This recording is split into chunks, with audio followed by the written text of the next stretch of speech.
Yes, these buffoon career politicians dare to show their faces, their smiling faces, and give us a cheap pasta dinner looking for their votes in public housing. I can't stand to see their faces. They should give us steak dinners, not damn pasta dinners. We are mainly senior citizens and disabled people. Just look at all the homeless people who have lost their homes, people that are losing homes, people out of work. And now it's our cars. They're after our cars. How dare you show your faces here, and you smile, and you lie, and you give us a cheap pasta dinner. We deserve steak. I don't know. People have got to speak up. We've got to do something about this. There's a lot of senior citizens in this state, and I know there's disabled in this state, and they think we're stupid. They really think we're stupid. They don't think we know what's going on. I am so sick of their smiling false faces, and that's just the way I feel. And there's a lot of people that feel the way I do, and we're like stuck in this. What can we do? And it gets worse and worse and worse every year. Who the hell wants to come to Rhode Island and open a business here? And they promise that too. Well, it's not going to happen because most of the people are leaving the state. And I'd love to leave this state, but I can't. So that's how I feel. I hope you're all listening to me, you foolish politicians. And I am so glad that Stephen Constantino got voted out. I hated to look at his face while watching it on television. What a thief. All right, thank you. Yeah, the only thing I gotta say about Rhode Island and probably the whole United States is that, you know what, they need to go after the rich, plain and simple. All the other normal people like myself and everyone else out there who works their butt off to get some food on the table and just live day by day. We're the ones suffering. We're the ones getting hit hard. It's taxes.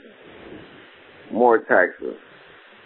You know, if you hit those who are making the big bucks, and just tax them the way you tax us. That would help. Everyone and everything out there right now. Plain and simple. Yo, this is Neil. What I'm trying to say is marijuana needs to be legalized in the in Rhode Island. Not legalized, even decriminalized. I mean, police are spending all this money on arresting kids with, what, 0.5 of a gram? Not even like $10 marijuana. They're putting all this money and manpower into it. Resources need to be allocated elsewhere. It's common sense. I mean, this needs to be. It needs to be legal. It needs to be regulated. It needs to be taxed. I mean, hey, it's the way of the future, man. All right, peace out. I just want to say what's up to my party people all over Rhode Island, and that Mayor Alan Funk of Cranston is a total another joke. Re-elect somebody new in the upcoming election. Goodbye. First off, I'd like to say Lincoln Chafee is ruining the state of Rhode Island as the governor of the state. He is just putting us more deeper into a hole that we will never get out of for years and years to come. For many administrations to come, this state is going into the abyss. And being one of the smallest states in the U.S. is an absolute shame that this state is so corrupt. It's so crappy. That's why as soon as I graduate from college, I'm out of this state. I've been here for way too long, and I'm getting the hell out as soon as I can.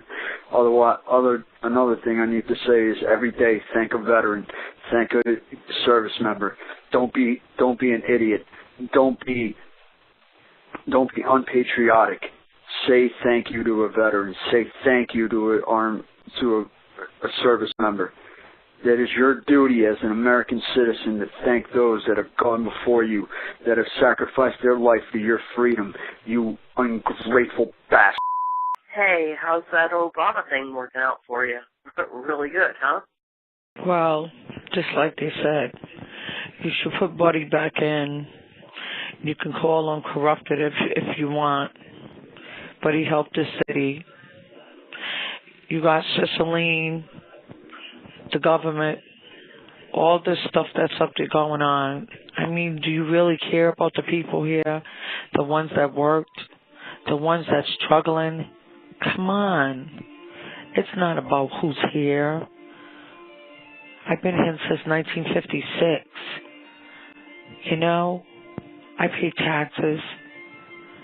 How do you think I feel by just living here and somebody else can come here to this town and get a job before me? Come on now, let's wake up and smell the coffee plantation on your check. Come on, we got a lot of stuff here. But if you have a WAP or, you know, I'm going to take that back over when I say Italian and you got Pole, you know, you're all right. You know what I mean? It's just who you know in this town. It's so sad. It's a beautiful place to live. It's so much corruption. And we got to start coming together and pray. Once we start praying, things start working. Let's go back to where we used to be. Frederick Hill, South Providence, East Side. Come together like a family. Come on, man. We're letting so many people come in here and just mess up. We never had killings and drugs and all this stuff here. We never had all these shootings and stuff here. We got corrupted police officers. 17 of them are still out. You talk about shooting all these young kids. All these young kids ain't shooting people. You better look at these ones that's getting paid. And they ain't even working. Come on. It's not right. I love my city. Have a good day. Teresa Piper-Weed did a great job. Way to go, Teresa. Bye-bye. Yes, that's nice. You're going to be on TV. But the Rhode Island is a big mess. The small state and poor with the high tax. The politicians are so poor, you don't know what they're doing. But if you feel to do a good job, you have to compete with another state like Massachusetts or other states to open something for anybody can get something better. Because Rhode Island, basically the Pawtucket, the place we live, is miserable in any condition in the life you can see, or any condition in the road, or anything you can imagine. Thank you.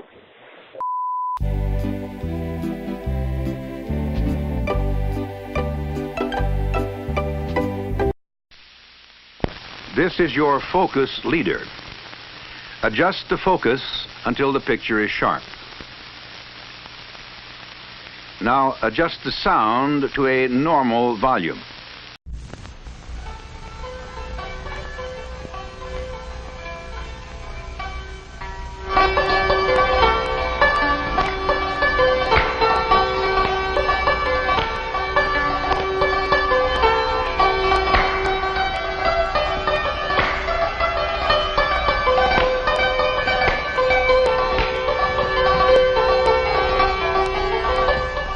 All the gardens are covered by rose leaves.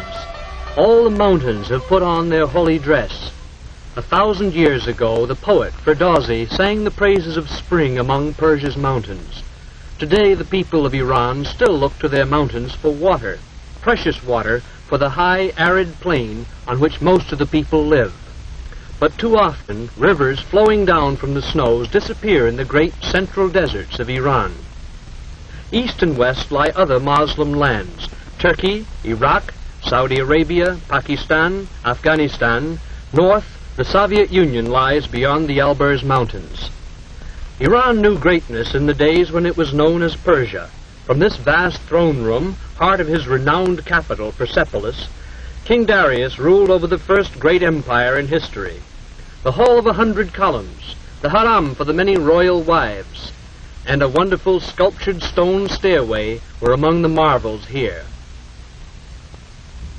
Focus of the sculptures was the life-size carving of Darius himself, seated on his throne, receiving tribute from the peoples he ruled. From Europe, Africa, and Asia came men bearing gifts. In the procession were Syrians, bringing golden bowls, bracelets shaped like horseshoes, and small horses from what is today Arabia. This was sort of tax day 25 centuries ago. There were Medes, there were Scythians from what is today southwest Russia. There were sheep from what is today Turkey. There were vessels with exotic shapes, full of precious liquids. There were humpbacked cattle from what is today India. All these part of the Persian Empire in its days of greatest glory. There was a chariot, like those of the pharaohs. Even Egypt was ruled by this Persian king, and there was a Bactrian camel from what is today Afghanistan. The tax collectors were the men of his mighty army, and on these golden tablets Darius inscribed, "I am Darius, King of Kings. The great god Ahura Mazda has given me the rulership of all races. This is my kingdom." Here, in gold, was outlined the empire which was handed to Xerxes, his son. Xerxes, at the head of vast armies, extended Persian rule to the limits of the known world. The Persian armies met defeat in Greece at the Battle of Marathon. Under Alexander, Greeks pursued the Persians back to Persepolis. Through this gateway, Alexander the Great strode in triumph. Conquerors of a different kind came 1,000 years later, when in from the Arabian Peninsula swept men with flaming sword and a fiery new faith. As this new faith of Islam grew and mellowed, the followers of the Prophet Muhammad built great churches called mosques. The Masjid-i Shah, the royal blue mosque of Isfahan, was completed in the 17th century by Shah Abbas. He ruled during Persia's second golden age. Polo was developed in Isfahan and played in the great square, while the Shah watched from this porch over the palace gateway. From his palace, Shah Abbas ruled a reborn, expanding Persia. He built roads, irrigation systems, and great bridges like this one, but even his empire finally crumbled. Centuries later, in 1925, Reza Shah rose to power and a new era began, marked by a turn from old customs toward Western ways of thought. Under Reza Shah's son, needed land reforms are changing old patterns and bringing hope to the people. The young Shah's palace is typical of the architecture of modern Tehran. Former rulers lived in the Golistan, or Rose Garden Palace. In its mirror throne room is one of the world's most fabulous objects, the Peacock Throne. This golden seat of state was designed so that its occupant sat cross-legged with his back against a bolster crusted with pearls and rubies in gold settings. Built for the great Mughal of India, it was captured by Nadir Shah and brought to Persia 200 years ago. Above is the jeweled peacock from which the throne gets its name. Tehran is the capital of Iran, located in the north with the Alborz Mountains in the background. Tehran is a modern city with roots in the past. The great Muslim religious college of Sepah Salar is one of the intellectual centers of the Islamic world. These young men are studying to become mullahs, religious leaders. Their tranquil cloisters contrast with the busy life of the city. A woman wearing the enveloping chador is a reminder that even here in this modern city are strong links with Eastern tradition. New buildings and modern apartments are among the visible signs of progress in Tehran. At their national university, young Iranians, with a growing spirit of national pride, are becoming the doctors, teachers, engineers, and leaders of the future. Isfahan is the art and craft center of Iran, as it was in the days of Shah Abbas, when her people boasted, "Isfahan is half the world." Much of the imperial splendor survives, and in the bazaar, the ancient crafts, like coppersmithing, continue little changed. Modern machinery has come to Iran, but it still is far less difficult to hire a skilled hand craftsman by the day than to find capital to buy an imported machine to do his job. The hands of Isfahan craftsmen turn with special skill to the creation of fine articles of silver. Machinery will never be able to replace artist craftsmen like these silversmiths. Their skill is not easily acquired. For 50 years, these hands have guided tiny chisels, none over 1/10 the size of a finger. With never-ending taps of his hammer, one of the world's great silver masters, Mohammad Zufan, creates things of lasting loveliness. This small case is ornamented with figures of legendary heroes, hunting lions in a scene from a Persia of long ago. The shop windows of Isfahan display other traditional arts. Here are miniature paintings. Themes used today are little changed from those of the time of the great Shah Abbas, and the technique is also little changed. Men sit all day, seeming scarcely to move a muscle. His brush, 3 camel hairs, and this is some of the work he does.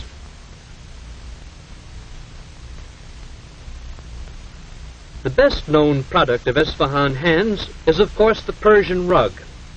An average rug is made up of at least 1 million tiny knots, every one of which must be tied by hand. The knots make the woolen tufts, or pile, of the rug. The warp, or foundation of the rug, consists of cotton threads wound between large wooden rollers. Rug industry wages are low. One of these skilled weavers earns less in a week than an average American laborer receives for 2 hours' work.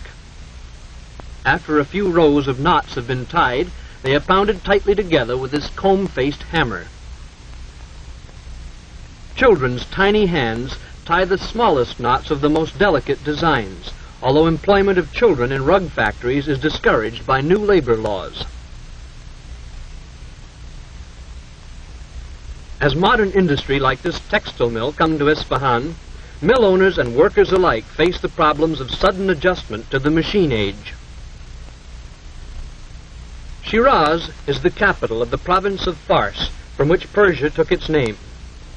The monumental city gates and the princely palace of the Qashqai suggest the beauty of Shiraz, whose history is full of the names of astronomers, philosophers, and poets. The climate is agreeable here. Oranges grow near reflecting pools in which Muslim poets saw the tranquility they sought in their faith. With this monument, Shiraz honors its most beloved son, the poet Saadi. 700 years ago, he wrote poetry of such beauty that it still is the basis of the living Persian language of today. The people of Shiraz are among the most progressive in Iran. Behind the caravan, still used for transport, rises their modern grain elevator. They built a fine new technical school where young men are learning to use machine tools and thus reduce Iran's dependence on foreign manufactures. They point with special pride to their rapidly expanding medical school, in which young people are being trained to fill the serious shortage of doctors. Some of the students are women, evidence of change disturbing to the conservative Muslim clergy. Medical care has not yet reached much of rural Iran. About 90% of the people live in villages like Kinare. Kinare exists because it has water drawn by this primitive hoist. 3 centuries ago, elaborate irrigation systems operated. The land fed twice its present population. Today, this hoist reaches only 60 feet. Its capacity, 2 goatskins, about 8 gallons of water a minute. Here the people of the village come to wash their clothes. And in this same water, they do their dishes. They see nothing wrong about having the sheep and goats come to drink at the same source from which they draw their water to take home for cooking and drinking. A girl named Zara carries on her head the quart of water she's walked half a mile to get. There is no school in Kinare, so Zara has not heard of the dangers of bacteria in drinking water. Kinare is cold and dusty in winter, hot, even dustier, and much more uncomfortable in summer because of the flies.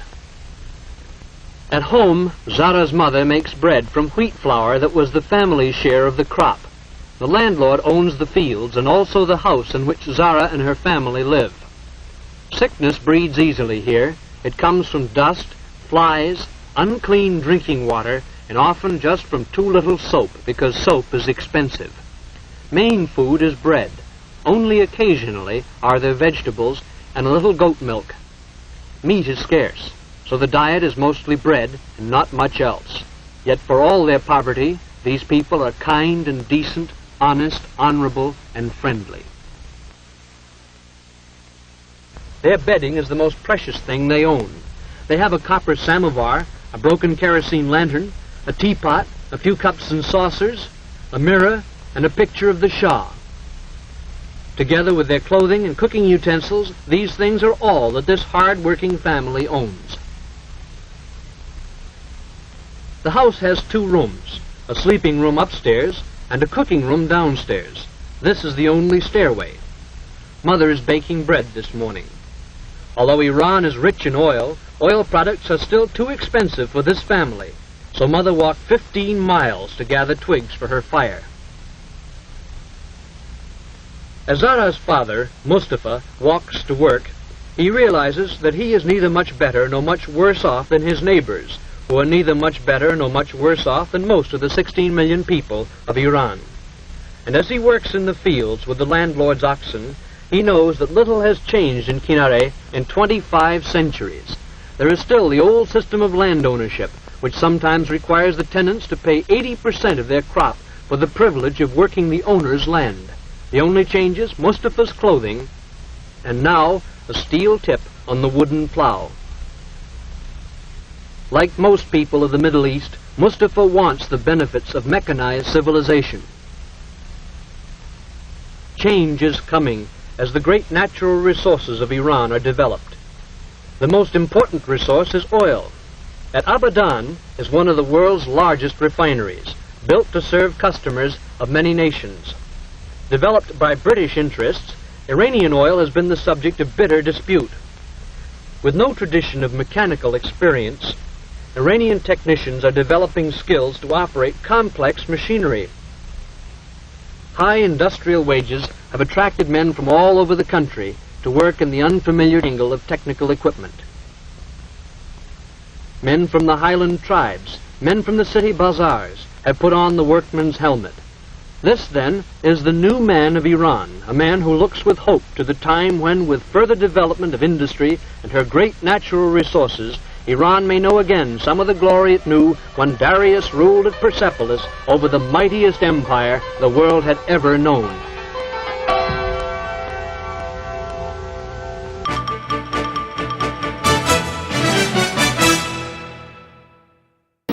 A family, the Gallaghers. Connie Ann, 5 years old, and Colina Sue, 2.5, are a big help to Mother Luella, who is no mean hand with a handful of knives.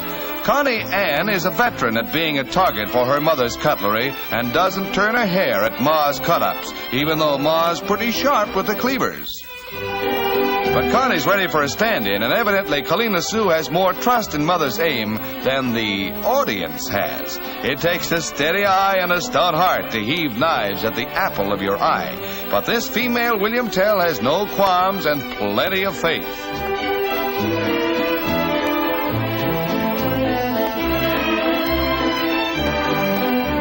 A near miss, but this miss says it's as good as a smile. Put yourself in her place. Well, I just tried, but gosh, I'm too bashful.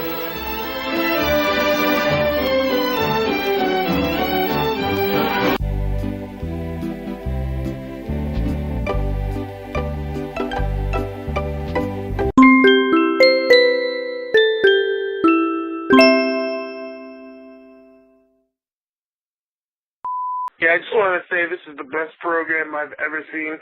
Unbelievable. Guys, keep up the good work. Stupid.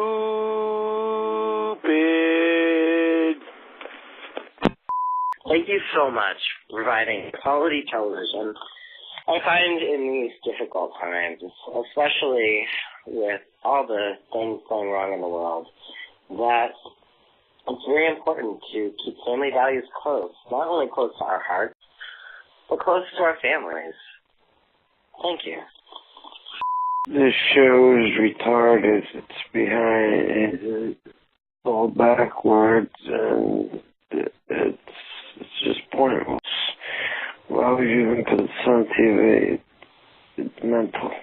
I don't understand why they show what do you put on TV. It's a waste of life. I don't know how to go on because the numbers on the screen and see what this was all about, but why would you have this in reverse? I don't understand. This is the scariest thing I've ever seen. I think you're trying to kill us. I don't like this show. Bye. Well, I like the show because it's monkeys riding the bicycles. When do you see monkeys riding the bicycle? It's scary. It's Coolio. Okay, good show, but you got to get it on a better time spot. Put it on in 1 o'clock in the afternoon or so. Or put it in a different time spot. I think you'd do a little bit better. But it's a good show, good idea. I'm behind you. Thank you. This is the freaking special program? A freaking clock? And some freaking creepy music? What kind of special program is this? This is a bunch of crap. And we do not love you. We want our special program. This is a freaking clock. Bye. Hey, it's a great idea. I just tuned in. It's a great idea. My name is Tom.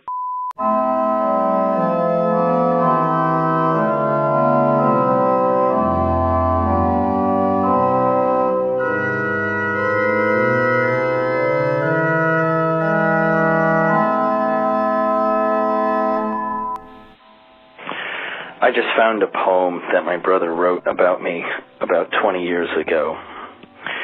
And it was revealing in the way that he showed more kindness towards me in true love that I haven't seen from him in 20 years. So it was very nice to find. Thank you. I don't have voicemail on my phone, so thank you. Bye-bye. I know him. I've seen him somewhere before. I hit the Powerball, and now I'm definitely leaving this state. Goodbye, Rhode Island. Oh, I love your show. I'm watching it now. I'm so excited. I hope I get put on the air. This is my favorite. I love public access. Voicemail Rhode Island, you're the best.